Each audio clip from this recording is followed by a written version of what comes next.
Hello प्यारे साथियों, this is Shubham Jadaun और आपका इस बहुत ही इम्पोर्टेंट वीडियो में ट्रूली इंजीनियर्स पर स्वागत है।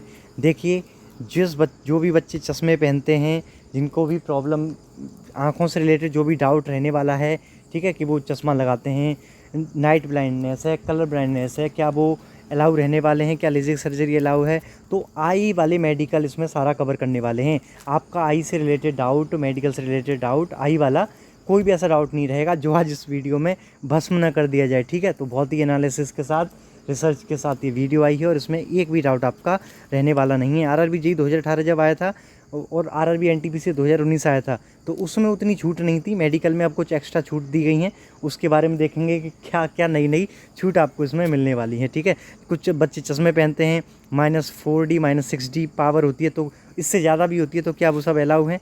कलर नाइट ब्लाइंडनेस वाले ये सब बच्चे अलाउ हैं कि नहीं? इसमें सारा RRB JEE, NTPC, ALP, RPF SI सबका बहुत शॉर्ट में देख लेंगे। आरआरबी जेईई का बहुत डिटेल में देखने वाले हैं। तो चलिए आगे बढ़ते हैं। ये देखिए, इसमें आपको पता है कि आरआरबी जेईई का जो हाईएस्ट स्टैंडर्ड मेडिकल है वो A3 है, जिसमें हाईएस्ट वाले में भी आप चश्मा पहन सकते हैं। ठीक है, विद ग्लास आप अलाउ हैं, लेकिन शर्त यह है कि आपका 2 डायोप्टर से ज़्यादा पावर नहीं होनी चाहिए। ठीक है, और ये तो नियर वाला तो आप देख ही सकते हैं, 0.6 है। और कलर विज़न चेक होगा आपका, बाइनोकुलर विज़न चेक होगा, नाइट विज़न।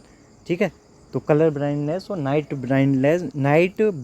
ब्लाइंडनेस नहीं होनी चाहिए A3 वाले पोस्ट पर। ठीक है, ये B3 वाला है। मैं आपको बता दूं, ये B3 वाला वही है जिस पर आरपीएफ एसआई और कांस्टेबल वाले बच्चे भी अलाउ होते हैं, मतलब उसका B1 ही स्टैंडर्ड होता है, तो इसको भी देख लीजिएगा। ये भी विद ग्लास अलाउ है और यहाँ पर आपको थोड़ी और एक्स्ट्रा छूट है कि 4 डायोप्टर तक अगर आपकी पावर है तो आप इसमें अलाउ रहेंगे B1 की सारी पोस्ट पर। B2 जहाँ पर भी मांगा गया है वहाँ पर अच्छा, B1 वाले में कलर ब्लाइंडनेस और नाइट ब्लाइंडनेस वाले बच्चे अलाउ नहीं रहेंगे, ये ध्यान रखना। B2 वाले में यहाँ पर सिर्फ बाइनोकुलर विज़न है, नाइट और कलर ब्लाइंडनेस की बात नहीं की गई है।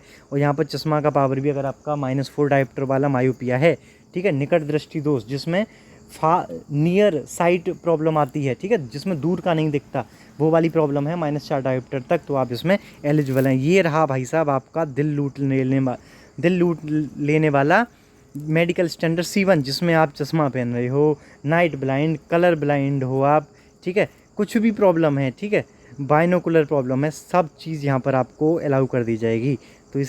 तो ये आपको समझ में आ गया होगा। देखिए, ALP का होता है A1, जहाँ पर एकदम शुद्ध आपकी 6 कैरेट्स होने वाली, यानी कि 6/6 की आंखें चाहिए, वहाँ पर आपको कोई भी सर्जरी कुछ भी अलाउ नहीं रहने वाला है। ठीक है ना, चश्मा कुछ भी नहीं।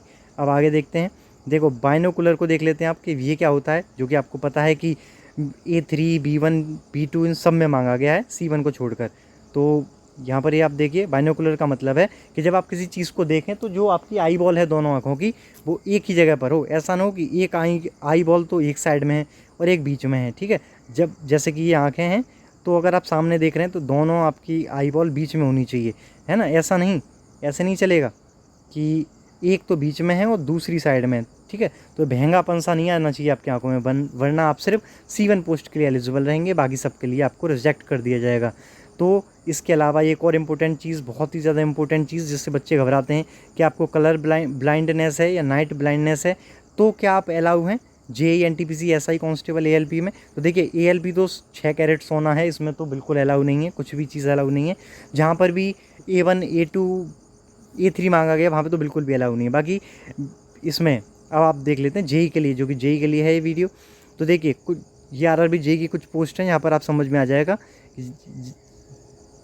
कि ये A3 और B1 ये वो पोस्ट हैं जहाँ पर नाइट ब्लाइंडनेस और कलर ब्लाइंडनेस अलाउ नहीं रहने वाला है। बाकी ये जितने भी B2 और C1 वाली पोस्ट हैं, C1 वाली ये रही, ये C1 वाली, इन पर आप अप्लाई कर सकते हैं अगर आपको कलर ब्लाइंडनेस, यानी कलर ग्रीन का हरा, ग्रीन का आपको लाल या कुछ भी अलग कलर दिख रहा है, तो इस पर आप एलिजिबल रहने वाले हैं। बाकी ये रहा, देखिए C1, इस पर आप कलर ब्लाइंडनेस है, कोई दिक्कत आने वाली नहीं है। B2 वाली पोस्ट पर भी कोई दिक्कत नहीं है। C1, ठीक है, इन पर कोई दिक्कत नहीं है। अगर आपको कलर और नाइट ब्लाइंडनेस है तो इन पोस्ट को ढूंढिए और इनको फर्स्ट प्रीफ्रेंस में रखिए। जो बच्चे पूछते हैं ना कि हमारे लिए प्रीफ्रेंस बता दो मेडिकल के हिसाब से, तो वो ये है आपके लिए। देखिए ये C1 इनके लिए आप कोई दिक्कत नहीं आने वाली है। C1 आप अप्लाई कर सकते हैं। अगर यहाँ पर नहीं मांगा गया कि नाइट और कलर नाइट में आपको है कि सब कुछ काला काला नाइट की तरह दिखता है जब आप रोड पर चलते हैं, तो कुछ भी ट्रैफिक लाइट रेड ग्रीन ऐसा नहीं दिखता है। तो अगर आपको वो समस्या है तो C1 C2 इनमें कोई आपको दिक्कत आने वाली नहीं है, और B2 में भी। ठीक है, तो ये था। अब आप देख लेते हैं कि क्या लेजिक सर्जरी अलाउ है। लेजिक सर्जरी अलाउ है JNTPC SI कांस्टेबल ALP में। तो देखिए इसको थोड़ा डिटेल में देखेंगे जहाँ, ठीक है। ALP में तो भाई नहीं है बिल्कुल कुछ भी, कोई भी सर्जरी लेजिक या कोई भी सर्जरी अलाउ नहीं है, चश्मा तक अलाउ नहीं है।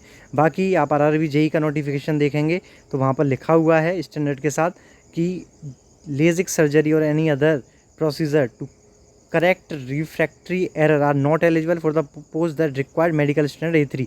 तो सिर्फ A3 के लिए एलिजिबल नहीं है आप इसमें लेजिक सर्जरी में। बाकी B1 B2 C1 C2 इनके लिए आप करा सकते हैं। ठीक है, RPF SI आपको पता है कांस्टेबल, इनके लिए B1 स्टैंडर्ड मांगा जाता है, तो यहाँ पर भी आप लेजिक सर्जरी करा सकते हैं। NTPC की जिस पोस्ट पर भी आपसे B1 B2 C1 C2 मांगा गया आप करा सकते हैं। कुछ पोस्टें ऐसी होती हैं NTPC में जहाँ पर A2 और A3 मांग लिया जाता है, वहाँ पर तो भाई आप नहीं करा सकते, ऑब्वियस सी बात है। अब देख लेते हैं कि क्या रूल हैं। इतना आसानी से नहीं है, थोड़े से ऐसा नहीं है कि आपने करा ली और लेजिक सर्जरी आप अलाउ हो गए। कुछ रूल हैं, उसको आपको देखना पड़ेगा। तो वो रूल हैं भाई 25 अगस्त 2022 के नोटिस के अनुसार रूल हैं। ठीक है, यानी कि ये जो 25/8/2022 को आया है, इसके बाद जितने भी रिक्रूटमेंट आएंगे ये सिर्फ ये देखिए ये इंस्ट्रक्शंस एप्लीकेबल होंगे फॉर फ्यूचर रिक्रूटमेंट्स मेडिकल। ठीक है, तो जो RRB JEE 18 और 19 NTPC आया था उनमें ये एप्लीकेबल नहीं थे, तो ये आपको एक्स्ट्रा छूट मिली है 2024 वाले JEE NTPC वाले बच्चों को। तो क्या है देखिए A1 A2 A3 स्टैंडर्ड जहाँ पर ही मांगा गया, वहाँ पर तो अगर आपने लेजिक सर्जरी कराई तब तो भैया आप अनफिट घोषित कर दिए जाओगे, वहाँ पर फेल कर दिए जाओगे मेडिकल में। लेकिन B1 B2 के लिए आप मेडिकल स्टैंडर्ड लेजिक सर्जरी कराते हैं तो आपको फिट कर दिया जाएगा, लेकिन उसके लिए कुछ फॉलोइंग क्राइटेरियाज़ हैं।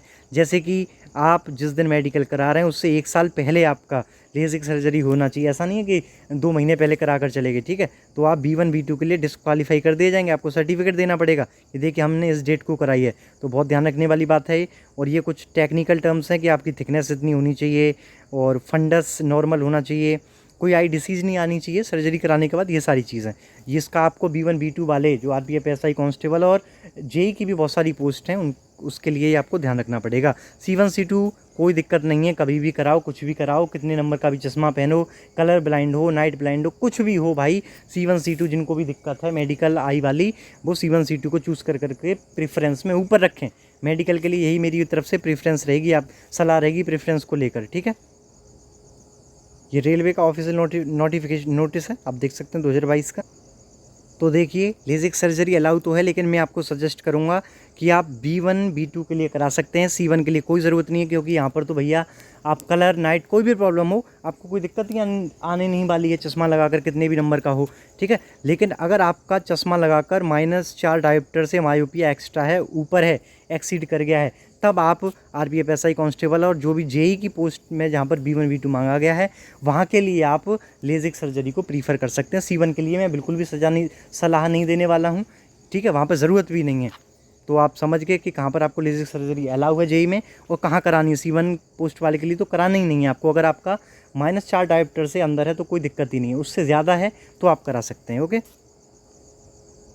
तो इस वीडियो में सारा चीज़ कवर कर ली गई है कि कलर ब्लाइंडनेस, नाइट ब्लाइंडनेस है आपको तो किस पोस्ट के लिए एलिजिबल हैं, प्रीफ्रेंस क्या रखें, चश्मा पहनने वाले बच्चे, -4 डायोप्टर, -2 डायोप्टर है, तो ये सारी चीज़ें, कब लेजिक सर्जरी करानी है, कब नहीं करानी है।